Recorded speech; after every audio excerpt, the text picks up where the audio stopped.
Bismillahirrahmanirrahim. Konteks pemulihan kualitas lingkungan untuk kasus perkotaan metropolitan Maminasata.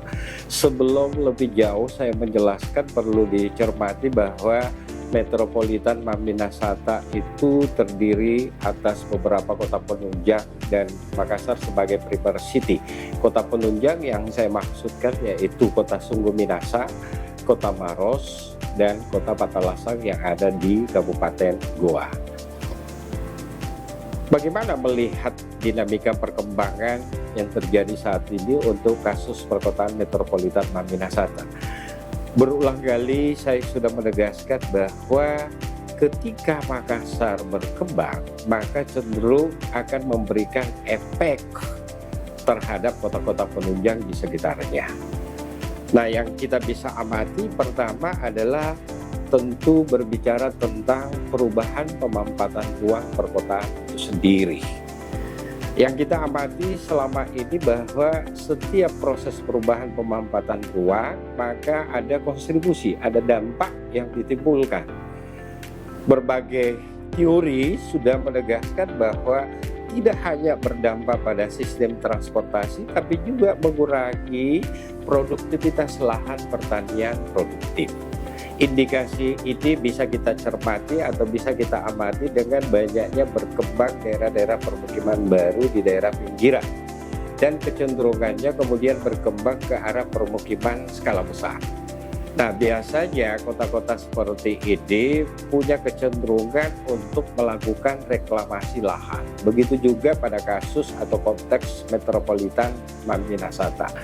Karena rata-rata diindikasikan lahannya itu relatif datar dan awalnya juga merupakan daerah pertanian produktif. Dalam hal ini sawah yang disulap menjadi area permukiman baru, termasuk untuk penempatan alokasi berbagai aktivitas, mulai dari fungsi komersil, fungsi industri, pendidikan tinggi, dan seterusnya. Ini luar biasa karena dia akan memberikan efek pada alih fungsi guna lahan, termasuk mengurangi produktivitas lahan pertanian yang ada di daerah pinggiran yang berbatasan langsung dengan kota-kota penunjang di sekitar kota Makassar. Berkaitan dengan beberapa hal yang saya sudah sampaikan tadi, maka efeknya pada penurunan kualitas lingkungan itu bisa kita cermati. Pertama, efek dari alih fungsi guna lahan terjadi berarti akan menentukan seberapa jauh tingkat kebutuhan ruang perkotaan yang muncul. Salah satu faktor pemicunya tentu adalah kenaikan jumlah penduduk. Faktornya bisa terjadi karena urbanisasi perkotaan yang berlebih. Faktor pemicu yang kedua karena daerah pusat kota sudah tidak mendukung untuk bisa dikembangkan, sehingga pilihannya dilakukanlah reklamasi lahan di daerah pinggiran. Berubah bentuk tipologi dan morfologi daerah-daerah pinggiran, maka secara langsung berkontribusi terhadap penurunan kualitas lingkungan itu sendiri. Dampaknya kita bisa cermati hilangnya vegetasi alami. Yang kedua tentu ada efek terhadap perubahan elevasi lahan, dan ini yang bisa menimbulkan persoalan banjir perkotaan. Yang berikutnya juga terjadi perubahan dari sisi catchment area. Semakin berkurang catchment area, maka daerah-daerah perkotaan termasuk di metropolitan Maminasata itu punya potensi kebencanaan yang cukup tinggi, terutama berkaitan dengan persoalan banjir perkotaan. Yang ketiga, ini yang tidak diimbangi bahwa ketika lahan baru dibuka untuk daerah permukiman baru, tidak disertakan dengan pemenuhan ruang terbuka hijau yang memenuhi standar. Karena kita pahami RTH yang baik itu kalau 20% untuk publik dan 10% untuk privat. Nah, kejadian untuk kasus kota metropolitan Maminasata tentu tidak semua kondisi ini sudah terjadi, tapi tentu perlahan-lahan akan diperbaiki. Konteks yang berikutnya yang kalau kita amati secara keseluruhan, selain kawasan resapan air yang sudah mulai berkurang, juga daerah-daerah kawasan hutan juga mengalami penurunan, termasuk di daerah pesisir pantai. Kita bisa cermati dengan hilangnya habitat pantai, atau orang lebih kenal familiar dengan istilah hutan mangrove dan seterusnya.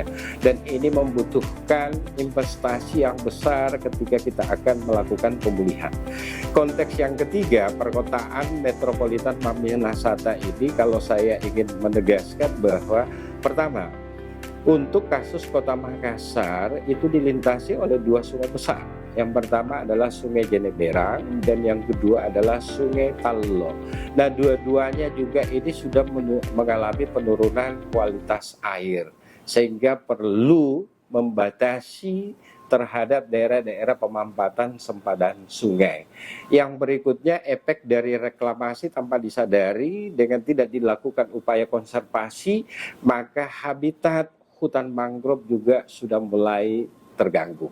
Sehingga ke depan ini perlu kita sikapi, karena prinsip-prinsip pemulihan kualitas lingkungan itu akan membutuhkan biaya yang cukup tinggi, tidak sesederhana yang kita bayangkan. Yang berikutnya yang terjadi juga berkaitan dengan penurunan kualitas air yang diakibatkan banyaknya aktivitas yang ada di daerah-daerah upland, daerah pesisir, termasuk di daerah bantaran sungai dan seterusnya. Dan ini akan mengganggu ekosistem sungai dan seterusnya. Dengan demikian, konsep pemulihan kualitas lingkungan yang ditegaskan dalam riset ini lebih ke arah persoalan restorasi, lebih ke arah pemulihan kualitas lingkungan, bagaimana menggunakan energi terbarukan, misalnya menggunakan sistem panel surya untuk pengembangan daerah-daerah permukiman baru, pemanfaatan atau perbaikan sistem saluran air dan seterusnya, termasuk di dalam pengaturan sistem zonasi tata ruang kota menjadi unsur penting, sehingga hal-hal yang kita tidak inginkan terjadi ke depan dan ini akan mengganggu ekosistem perkotaan secara keseluruhan, ini kita bisa atasi dari waktu ke waktu, sehingga stabilitas ekosistem pada akhirnya bisa kita penuhi ke depan untuk kasus-kasus kota-kota metropolitan, khususnya di wilayah metropolitan Minahasa. Sehingga pemikiran di dalam konsep ini adalah bagaimana membangun pemikiran bersama yang bisa disepakati oleh para stakeholder, bagaimana kita mendorong peningkatan kualitas daerah aliran sungai, bagaimana menyiapkan ruang terbuka hijau yang terpenuhi, kemudian bagaimana mempersyaratkan tentang areal pengembangan baru untuk permukiman, untuk memanfaatkan energi baru dan terbarukan, sehingga ketergantungan terhadap energi fosil ini bisa kita kurangi, termasuk di dalam konteks ini karena dimensinya adalah spasial keruangan, sehingga perlu kita ciptakan ruang-ruang peruntukan untuk ruang terbuka hijau, baik untuk skala kawasan, skala wilayah kecamatan, maupun pada skala lingkungan. Ini menjadi unsur penting sehingga degradasi kualitas lingkungan pelan-pelan bisa kita antisipasi dari waktu ke waktu. Terima kasih. Assalamualaikum warahmatullahi wabarakatuh.